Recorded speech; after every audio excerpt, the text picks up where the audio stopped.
வச்சு நீங்க சொல்லல. நான் என்ன சொல்றேன்னா, திருச்சி செயற்குள்ள என்ன எடுத்தியலோ அதுக்கு என்ன ஆன்சர் பண்ணுவாங்க அவங்க. ஆன்சர் பண்ற இடத்துல அவங்க நிர்வாகிகள் இருக்காங்கல்ல, அதுக்கு ஒரு ஆன்சர் சேர்த்து சொல்லி கொடுங்க. கேட்கிறான், அதுக்கு மென்ஷன் பண்ணி கேட்டிருக்காங்க அவர் எடுத்து நான் பார்க்கவும் சொன்னேன். நீ ஒரு செக் பண்ணிக்கிறேன் திருச்சி மாசத்தை கரெக்டா அந்த மனப்பாடம் இப்ப சொன்னீங்க. நான் பாக்கணும் சொல்றேன், பாக்கணும் நீங்களா போயிருங்க, இல்லாட்டி நடவடிக்கை எடுத்து போறதுன்றது ஒண்ணு ஏற்படும். அவ்வளவுதான் சொல்றேன் இந்த இடத்துல. இல்ல நீங்க முடிவே வரல, உங்களுக்கு என்னோட தனிப்பட்ட போயிருங்க, இல்லாட்டி முடிவு எடுத்து நடவடிக்கைங்கிற அடிப்படையில ஒரு முடிவு உங்க மேல எடுக்கப்படும். எது மான காப்பாற்ற நீங்க பாருங்க. இல்ல நீங்க சிலது உறுதிங்கிற அடிப்படையில சிலதுகளை நீங்க இது பண்றீங்க. நான் நிர்வாகத்தில் இருக்கும்போது என்ன மாதிரி கடைபிடிச்சோமோ அதுல சில குறைபாடு இருந்தா சரி பண்ணி இது ஒரு யாருடைய இதுவும் பாதிக்காத வகையில அவருக்கு பாதிப்பது ஜமாத்துக்கு தான் பாதிக்கும். என்னுடைய கருத்து அதுன்னா அவருக்கு பாதிக்கிற மாதிரி கொண்டு போனா இப்படி சொல்ற மாதிரி எல்லாம் வராம இது ஒரு சைலண்ட்ல அது மாதிரி போனா நல்லா இருக்குன்னு திரும்பவும் நான் அர்த்தம் வலியுறுத்துறேன். அந்த அடிப்படையில போய் அது மக்களா ஏற்றுக்கிட்டாலும் செயற்குழுப்படி பார்த்தா அப்படித்தாங்க செய்யணும். நான் அது இப்ப ஒரே நாள் திருப்பி திருப்பி என்ன பண்ணிட்டு இருக்காங்கன்னு தான் நினைப்பாங்க. மக்கள் என்ன நினைப்பாங்க, அவர் மட்டும் தப்பா நினைக்க மாட்டாங்க. என்ன போய் என்ன பண்ணிட்டு இருந்தாங்க, இன்னும் சொல்ல போனா எங்க நிர்வாகத்துல பழைய நிர்வாகத்துல இருந்த ஒரு விஷயம் அதுக்கு இவங்க அவங்க சேர்ந்துகிட்டு என்ன பண்ணிட்டு இருந்தாங்க, இவங்க அவைய முடிவுன்னு மறைக்கிறாங்கன்னு சொல்லி எல்லாரையும் டோட்டலா டேமேஜ் பண்றோம். அதுக்கு நீங்க என்ன செய்யுங்க, உறுதி நிலை எடுக்கிறதா இருந்தா இந்த நிர்வாகத்துல இருந்து இனிமேல் வரக்கூடிய எதுலையும் உறுதியான நிலை எடுக்கணும் ஒரு முடிவு எடுங்க. ஒட்டச்சு தான் பேசணும். கடந்ததை நீங்க அப்படி செஞ்சீங்கன்னு சொன்னா அப்ப அதுக்கு முரண்பாடு வந்துகிட்டே இருக்கும். அதனால சித்திக்கு சொல்ற மாதிரி அவர் அந்த மாதிரி போறதும் எனக்கு நல்லா தெரியல. ஜமாத்துக்கு ஒரு கௌரவம் கண்ணியமும் இருக்குது, உண்டாக்க இயலாது. உண்டாக்குறது ரொம்ப கஷ்டம், அழிக்கிற ரொம்ப லேஸ், செகண்ட் உடைச்சிட்டு போயிடலாம். அதெல்லாம் கருத்துல கொண்டு இது ஒரு உறுதிமொழி மாதிரி எடுத்துக்குவோம். அல்ல பயந்து என்ன செய்வோம், ஒரு அக்ரிமெண்ட் மாதிரி பண்ணிக்கிறோம். அது அவரையும் நீ அவரெல்லாம் போக மாட்டாருப்பா கொஞ்ச நாளைக்கு அப்படிங்கலாம். எந்த பக்கத்துல அந்த பித்தனா வராம அது மாதிரி கொண்டு போனீங்கன்னா நல்லதுக்கு திரும்ப ஒரு வலியுறுத்துறேன். நீங்க கருத்து கேட்டு முடிவு என் கருத்துல அவரு ரொம்ப டெய்லா சொன்னாரு. நம்ம சித்திக்கு சொன்னப்ப நீ போயிடா அப்படிங்கிற மாதிரிதான் அதுல கருத்து வந்து இந்த கருத்து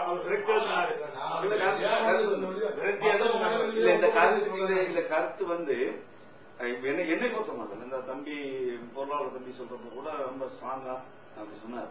இந்த கருத்து எப்ப வந்திருக்குமே ஆனால் நான் ஏற்றுக்கொண்டிருப்பேன் கண்டிப்பா.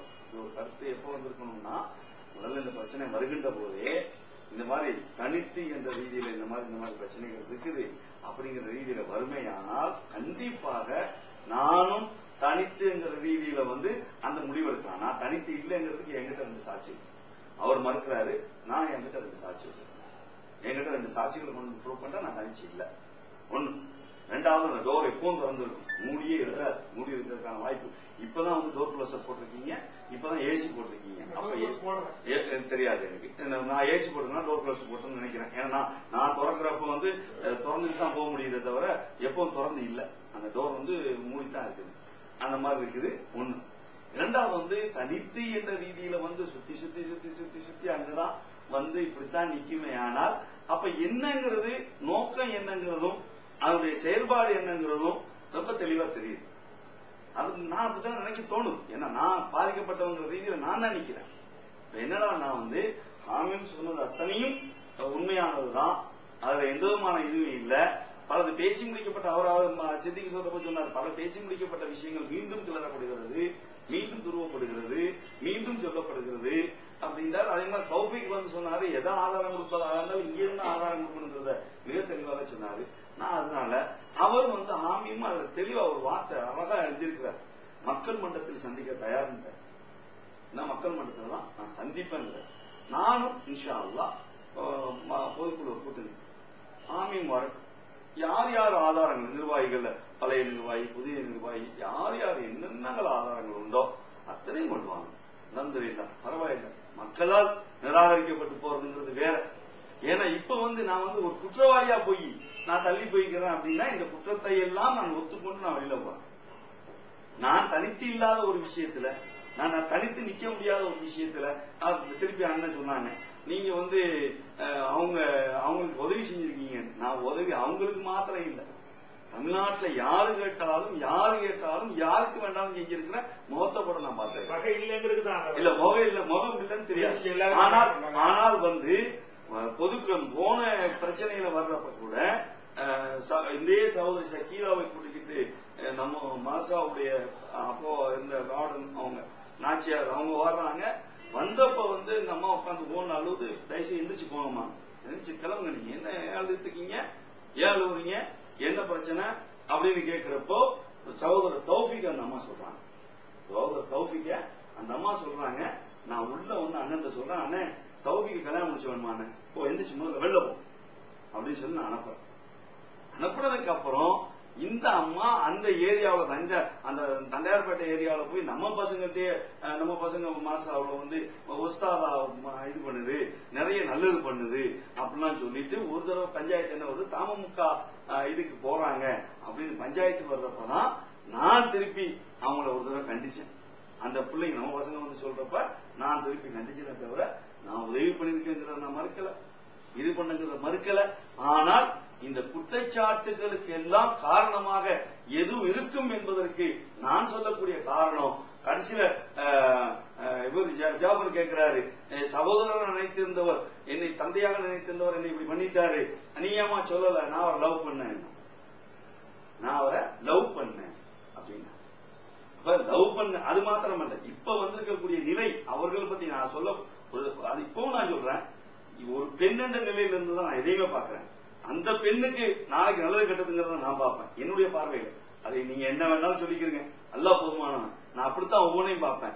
நான் இப்பவும் அந்த இதுக்கு மேல் இப்ப நடந்த பிரச்சனையில சகோதரர் ஐயூப் அவர்கள் அந்த பெண்ணை வந்து ரமலானுடைய நேரத்துல என்னை கல்யாணம் முடிஞ்சதோ மத்த அவங்க ரெண்டு பேருக்குள்ள எதுவும் தெரியாது. இக்பால் போன் பண்றாரு, அதுக்கு அடுத்து அண்ணன் போன் பண்றாங்க. அண்ணன் போன் பண்ணோம்னா அண்ணன் சொல்றேன் அல்லாஹ் போதுமானவன், அல்லாட்ட நான் ஒப்படைச்சேன், அல்ல எனக்கு லேசாக்கிட்டாங்க அப்படின்னு மட்டும் சொல்லிட்டு நான் வச்சுட்டேன். இதுக்கு அப்புறம் வந்து சுமையா, அதாவது ஐயூப்புடைய செகண்ட் ஒய்ஃபும் இப்ப அவங்க ஒய்ஃப் இல்ல, அவங்க போன் பண்றாங்க. போன் பண்ணி இந்த ஷக்கீலாங்கிற புள்ள இங்க வந்து நம்ம மாசால படிச்சுச்சாம, என்னங்க என்ன பிரச்சனைங்க, இல்ல அவங்க ரெண்டு பேரும் கல்யாணமே முடிச்சுக்கிறாங்க, அதாவது கல்யாணங்கிறது வந்து எழுத்துப்பூர்வமானது அல்ல, நீ ரூமுக்கு வா அப்படின்னு சொல்லி அவர் லாஜிக்கு போய் 2 நாள் தங்கினதாக இந்த பொம்பளையே இரண்ட குற்றச்சாட்டா சொல்லுது. இவன் செய்வான், அவங்க சொல்றப்போ இவன் செய்வான். அப்படிங்கிறப்ப கூட நான் என்ன சொல்றேன் அப்படிங்களாங்க, இன்னைக்கு எப்படியா பார்த்து அந்த கல்யாணத்தை முடிச்சிட சொல்லுங்க, பாவங்க அப்படிங்கிற இந்த நிலையில தான் அவருடைய கல்யாணம் இப்ப மிக சமீபத்தில் ஆனந்தூரான். இது எதுவுமே எனக்கு தெரியாது, அந்த சகோதரி சொன்னதுதான். எதற்காக நான் இங்க சொல்ல வர்றேன்னா, நீங்க சொல்ற அப்படிலாம் கொண்டு போக கல்யாணம் பண்ணி நான் ஆளுக்குள்ள வச்சு பண்ணிருக்காங்க, பேப்பர் ரெக்கார்டு இல்ல,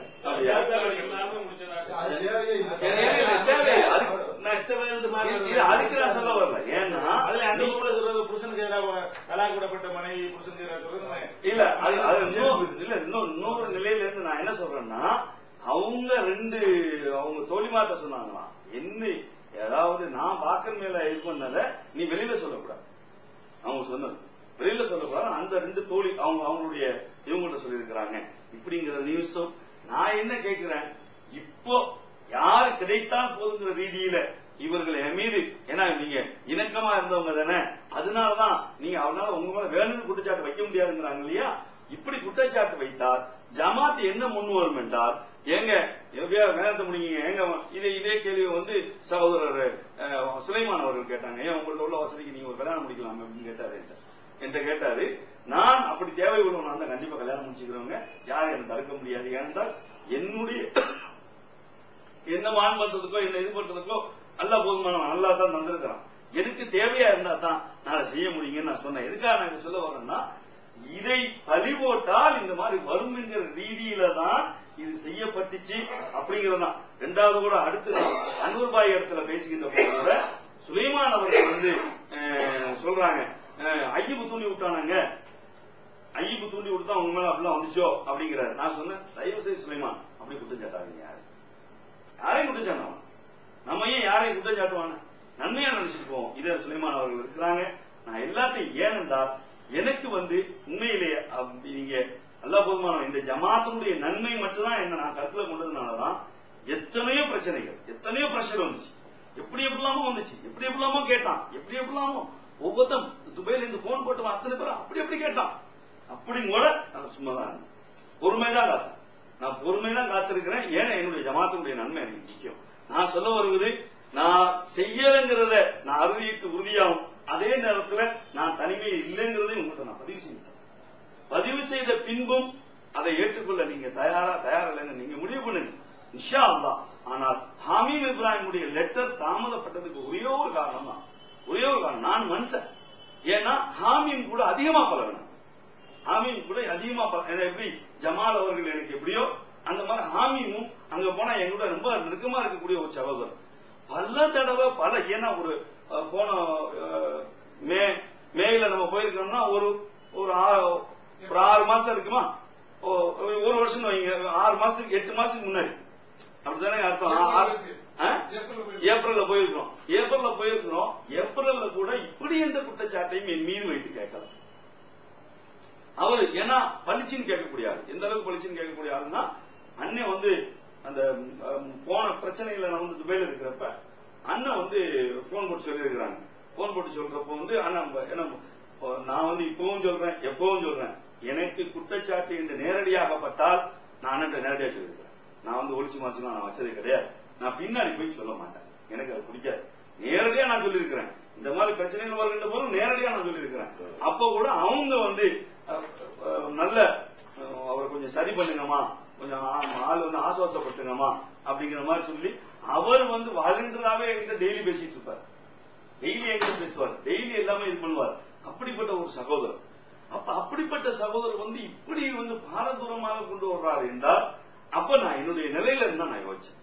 அப்போ இதுல என்னன்னு எனக்கு தெரியல அப்படிங்கிற நிலையில பல பேர் சொன்னாங்க, ஏன் இன்னும் பதில் கொடுக்காம, அதுவே ஒரு பிரச்சனையாவது, அதுவே நீங்க பதில் கொடுக்காதான் பிரச்சனைக்கு மூல காரணமாகுதுன்னு நான் இல்ல. நான் பதில் கொடுப்பதாக இருந்தால் தீர்மானமான பதிலாக, அந்த பதில நான் தீர்மானமா கொடுப்பேன். அதுல நான் தெளிவா இருந்து நான் பதில கொடுத்தா தான் அது நன்மையா முடியும்.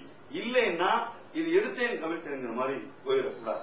நீங்க சொல்ற மாதிரி இன்னொன்னு என்ன, தொடர்ந்து ஏன் அவர் மீதே குற்றச்சாட்டு, எல்லாம் உதவி செஞ்சதுக்காக தான் குற்றச்சாட்டு வாங்கியிருக்க. இது கலியக்காவில பிரச்சனை அடிக்கடி பேசப்படுது, அதை ஓப்பனா பேசி ஆகும். நான் கடைசி அர்த்தம் சொல்லணும்னு நினைச்சேன்.